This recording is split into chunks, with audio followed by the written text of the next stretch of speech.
Hola, en esta ocasión vamos a presentar otra práctica. Esta es nuestra práctica número 5 de la materia Teoría de los Circuitos 2. Esta práctica lleva por nombre Circuito Serie, Paralelo y Mixto.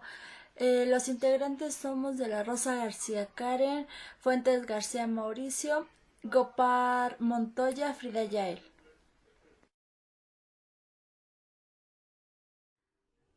Para nuestra práctica número 5, circuito serie, paralelo y mixto, es importante tener bien establecidos los siguientes aspectos para poder realizar la práctica. En este caso, nuestro circuito en serie, tenemos que saber que es posible obtener una impedancia equivalente donde las relaciones de corriente y tensión del circuito permanecen siempre constantes. Se considera la combinación de dos o tres o los elementos que tengamos, que este puede simplificar el circuito obtenido a una sola impedancia.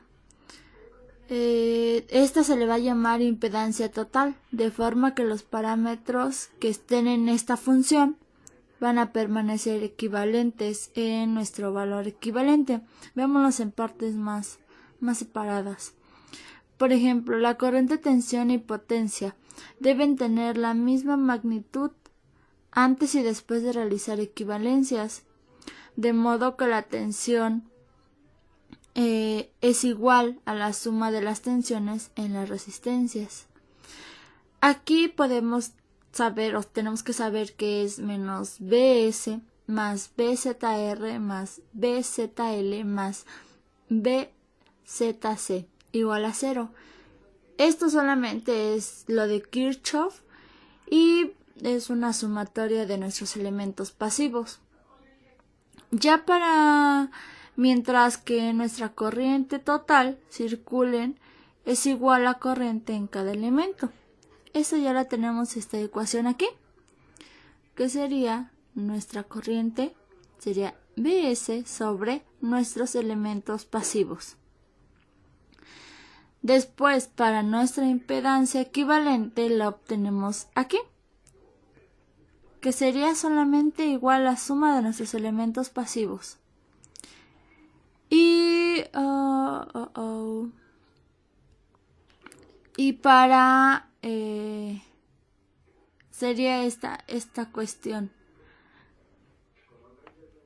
Perfecto. Ahora, en este caso, aquí les estamos mostrando un circuito en paralelo. En este también podemos considerar parámetros constantes, como lo puede ser la tensión nominal entre los nodos.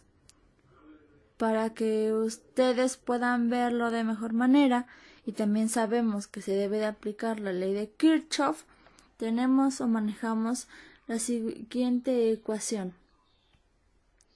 ¿Correcto? Posteriormente, mientras nuestras resistencias equivalentes se pueden obtener de nuestra siguiente manera. Y para el caso de dos impedancias, pues tendríamos la siguiente ecuación. Es importante remarcar que en un circuito mixto vamos a tener o mantener las mismas condiciones tanto para un circuito en serie, que son estas, como para un circuito en paralelo. Eso es importante tenerlo bien claro para poder continuar con nuestra práctica.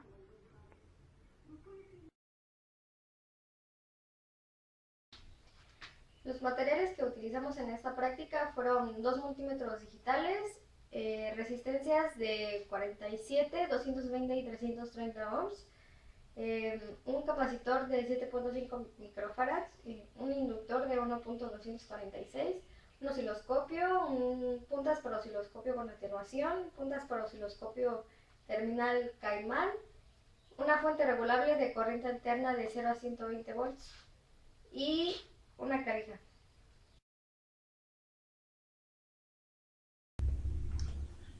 Para la práctica número 5 nos pide también calcular el ángulo de desfase. Tenemos que aclarar que no nos había salido lo que es la tensión en el capacitor, pero haciendo el análisis del circuito original y sus simplificaciones, encontramos IS que se nos pide un valor de 19 miliamperes con un ángulo de menos 144.38 grados. Y de la misma manera, analizando el circuito, encontramos con el divisor de corriente el valor de IC en el capacitor y fue de 4.13 miliamperes con un ángulo de menos 68.68 grados. Entonces aclaramos que la tensión en el capacitor es de 2.19 volts con un ángulo de menos 158.68 grados. Todos esos valores los comprobé también utilizando el programa Multisim. Ahora, por lo tanto, para encontrar el ángulo de desfase utilizando el método de tensión-tiempo, encontramos que el valor de 8 cuadros corresponde a 360 grados y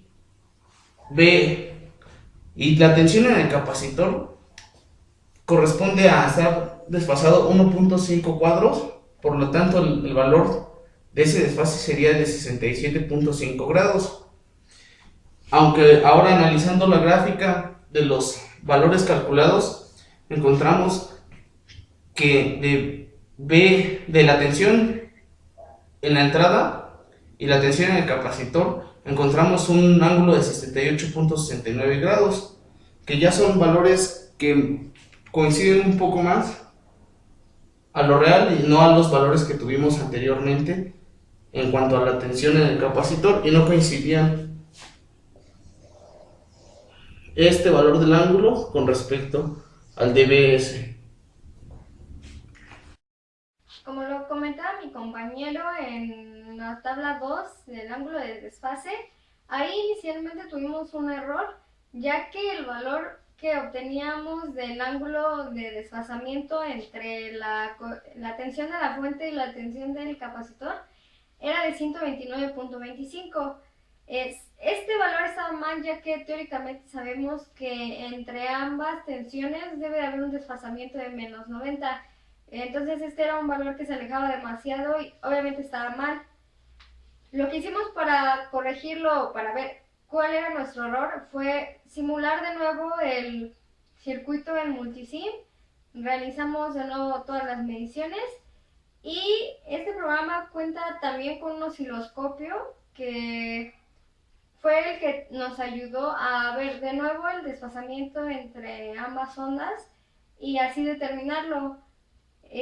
Probablemente tuvimos el error a la hora de apreciar lo que nos arrojaba el osciloscopio, ya sea en tensión-tiempo o en la curva de Lissajous, o en los cálculos. Algo pudimos haber hecho mal y fue lo que nos dio un resultado erróneo, pero nos pudimos auxiliar de Multisim y fue lo que nos ayudó a determinar un resultado más aproximado que ya se acercaba más a lo que tenía que darnos y no un valor tan alejado como era el que inicialmente habíamos obtenido.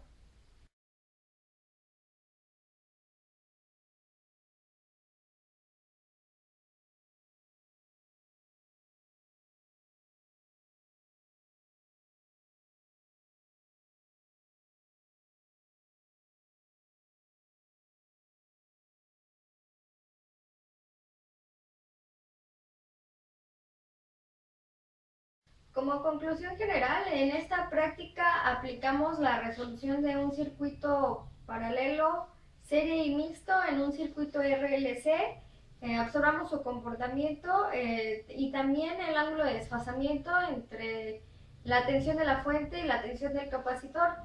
Aunque tuvimos un error a la hora de las mediciones, utilizamos un programa que nos ayudó a corregir este error.